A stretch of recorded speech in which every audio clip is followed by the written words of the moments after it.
I'm Dr. Jackie, your goofy mom of three, not your mom, but you know, a mom of three, founder of Dove Pediatrics and your prayerful pediatrician. Today, I want to talk about nutrition. It's a topic that is so prevalent out there on social media, and there are so many opinions.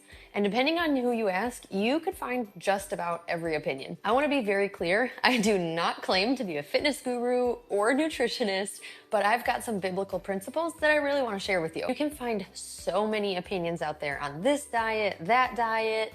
Oh, do keto, do carnivore diet, do all these different things. It's everywhere. But here's what I think is important for kids. Balanced nutrition with whole foods. Yes, foods from the earth. I have a fundamental problem with any diet that cuts out fruits and veggies. Why? Because God gave them to us. He grows them from the earth. He put them here to have as food for us. Genesis 1:29 says, "Then God said, I give you every seed-bearing plant on the face of the whole earth, and every tree that has fruit with seed in it. They will be yours for food." So he gave us every seed-bearing plant and every tree that bears fruit. Those are supposed to be what we eat, and that doesn't change. God's word doesn't change. But here's a really neat thing. Next, listen to this. In verse 30, he says, "And to all the beasts of the earth and all the birds of the air and all the creatures that move on the ground, everything that has the breath of life in it," that's everything, "I give every green plant for food." And it was so. This is so cool, you guys. And I kind of have a side note. So when my youngest one was really little, he was about 2 years old, which by the way is a normal time for kids to have food refusal. He decided that everything green he was not going to eat. Most of them were veggies, so he didn't want to eat green beans anymore. He didn't want to eat peas. He certainly didn't want any greens like spinach or lettuce, but he also wouldn't eat a green grape. And I was like, these are not even veggies. These are sweet. What are you doing? Maybe he was onto something. The green plants are for the animals. Just a food for thought. But honestly, back to reality. He gave us those plants for food. He didn't give us processed garbage that don't include all the vitamins and nutrients and minerals that we need. And Ezekiel 47:12 kind of touches on the same thing. It's talking about the new earth, but it says, "Fruit trees of all kinds will grow on both banks of the river. Their leaves will not wither, nor will their fruit fail. Every month they will bear, because the water from the sanctuary flows to them. Their fruit will serve for food, and their leaves for healing." Y'all, these are not new kinds of trees. These are things that he already put on the earth. Why do you think that we turn to that processed garbage? I've got an idea of why I think we do it. We know that natural whole foods are better for us, but we're in such a rush that we can't afford to take the time to actually prepare a meal. We don't stop rushing. We pack our days so full, which we were never intended to do, and our food choices and our kids' food choices suffer because of it. Eating healthy requires planning. It requires time to prepare, time to cook. It requires a plan for on the go. Listen, God created on the go snacks. They're called a banana and an orange. They even come with their own wrap. And God talks later in the Old Testament about certain meats that are healthy for the Israelite. Which ones to eat, which ones to avoid. I'm sure that he knows exactly what is good for the body that he created.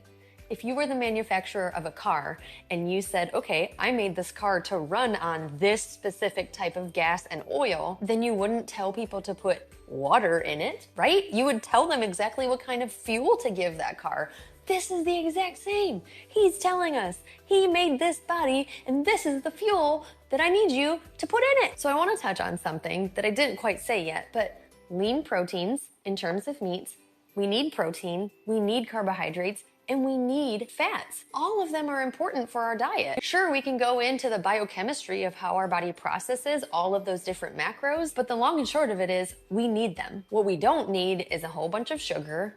We don't need all of the extra processed things that we can't even pronounce, but that doesn't mean that we need to be afraid of the natural sugars and the natural fats in the foods that God gave us. And I'm gonna touch on this a little bit more in a later video, but we rush so much, and God actually commands us to rest. He knows not only does our body need rest, but we need to actually sit for long enough that we can plan and we can prepare and we can make those healthy food choices, because we're not in so much of a rush that all we're doing is just grabbing something to have in the car on the way to the next thing. So maybe there's something to that we actually need to slow down, spend time with him, and that forces us to trust him.